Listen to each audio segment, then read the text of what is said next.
ईश्वर का अनुग्रह और दया हम सबों के साथ बनकर रहे। भाई, मेरा नाम सोनू राजभर है। मैं यूपी का रहने वाला व्यक्ति हूँ। मैं एक गवाही आपके बीच में शेयर करना चाहता हूँ। मैं बॉम्बे में एक प्लेस में उल्लासनगर है, उस जगह पे मैं काम करता था। मैं जींस का कटिंग मास्टर हूँ। मैं उस जगह पे काम करता था। जिस रूम में रहते थे उसमें एक भाई की फैमिली रहती थी। उनके साथ में हम लोग 4 भाई 5 भाई लोग रहते थे और कुछ लोग बाहर से भी आते थे। उस जगह पे हम प्रतिदिन 12 बजे रात को, 12:30 बजे रात को हम सब लोग मिलकर आराधना करते थे और उसके बाद हम लोग प्रार्थना करते थे। एक समय ऐसा आया कि जो बहन थी उसके साथ 2-3 बार ऐसा घटना हुआ। जब भी वो प्रार्थना में बैठती थी, प्रार्थना में बैठकर जब भी प्रार्थना चालू होता था वो सो जाती थी। और हमारे भाई जो उनके पति थे उनको बार बार अपनी पत्नी को जगाते थे, उठो उठो, उठ ही नहीं रही थी वो। कुछ समय के बाद उठती थी। एक बार ऐसा आया कि फिर ऐसा हुआ तो एक भाई बोलते हैं, भैया थोड़ा जाकर उनके लिए दुआ कीजिए। जैसे ही मैं गया उनके पास दुआ करने के लिए तो उन भाई से पहले पूछा कि मैं दुआ कर सकता हूँ? तो भाई बोला हाँ बिल्कुल कर सकते हो। जैसे उसके पास गया, मैं कुछ पानी लेकर गया उसके मुंह पर छींटा मारने के लिए और प्रार्थना कर जैसे ही मैं उसको छींटा पे गया मारने के लिए, चिल्लाने लगी। उसके पास जैसे ही मैं गया जोर जोर से चिल्लाने लगी।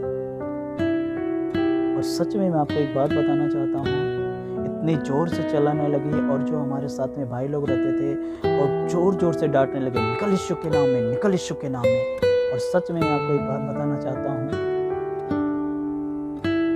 दुष्ट आत्मा तो नहीं निकली मगर आजू बाजू के लोग निकल कर दरवाजा के पास आकर खटखट, खोलो खोलो, खटखट खटखट करने लगे और हम लोगों की एकदम हालत खराब हो गई।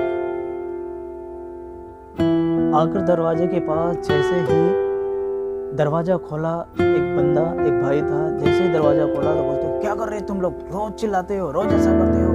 तो एक भाई बोलता है मेरी पत्नी के अंदर भूत है। बोलता है भूत है तो जाना कल्याण में, जाना बाबा के पास, इधर क्यों चिल्लाता है तुम?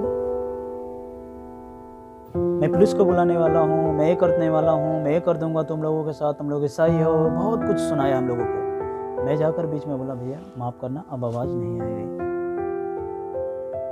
जैसे ही दूसरे दिन हम लोग प्रार्थना करने बैठे तो और 2-3 भाई जो बाहर से आते थे वो गुम हो गए, लोग डर गए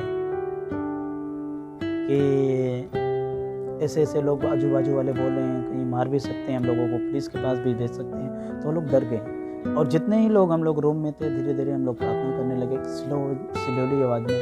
फिर उसके बाद ऐसा हुआ कि जो बहन के अंदर दुष्ट आत्माएं थी उल्टी सांस में लेना उसका चालू हो गया। एक भाई था जाकर भागकर कोने में भाग गया। एक भाई था मेरे पास आकर कान में बोलता अब क्या करें। मैं तो सच में आपको हंसी आती होगी इस बातों से, मगर सच में उस समय हमारी एकदम पूरा हालत खराब हो गई थी और सब लोग डर गए थे। अब क्या करें? अब दुष्ट आत्मा उल्टी सांस ले रही थी और बोल रही थी और जोर जोर से वो चिल्लाने वाली थी। और सच में सब लोग डर कर एक कोना उधर पकड़ लिया, एक कोना उधर पकड़ लिया। और सच में मैं भी डर गया। मैं भी जाकर एक कोना पकड़कर और घुटने टेक कर दुआ करने लगा। मैं प्रभु से एक ही दुआ किया बस कि प्रभु तो शांति का दाता है। आज जो हमारे ऊपर बीत रही जो सिचुएशन है तो उसे हैंडल कर सकता है। प्रभु मैं दुआ करता हूँ, मैं आपसे विनती करता हूँ कि आप शांति के दाता हो और ये दुष्ट आत्मा शांत रीति से निकल जाए। मैं आपको एक बात बताना चाहता हूँ, मैं कुछ दूरी पे था जिस जगह पे हम लोग गुप्त में जाकर रोज प्रार्थना करते थे रात को। उस जगह पे मैं प्रार्थना करता था दीवार के पीछे। वहाँ पर एक जो बहन के अंदर दुष्ट आत्मा थे कुछ दूरी पे थे। वहाँ से वो घिसटते और मेरे पैरों के पास आकर मुझसे मालूम क्या कहती है दुष्ट आत्मा, मैं जा रही हूँ, बहुत देर से मैं जा रही हूँ, मैं इसमें नहीं रह पाऊंगी, मैं कहाँ पर आकर फंस गई हूँ। और सच में मैं उससे कहा जा यीशु के नाम, और वो चली गई। और सच में भाई और बहनों मैं आपको एक बात बताना चाहता हूँ, हमारा प्रभु भला है। कोई सिचुएशन क्यों नहीं हो, प्रभु वैसे ही जैसे सिचुएशन रहता है उसमें भी ऐसा काम करता है। आमीन। और सच में इस गवाही को जब आप लोग सुने होंगे, जो आप लोग देख रहे हो, तो सच में मैं आपको एक बात बताना चाहता हूँ, भले भी आपके ऊपर कोई समस्या, कोई हालात क्यों न हो, परमेश्वर आपकी समस्याओं में भी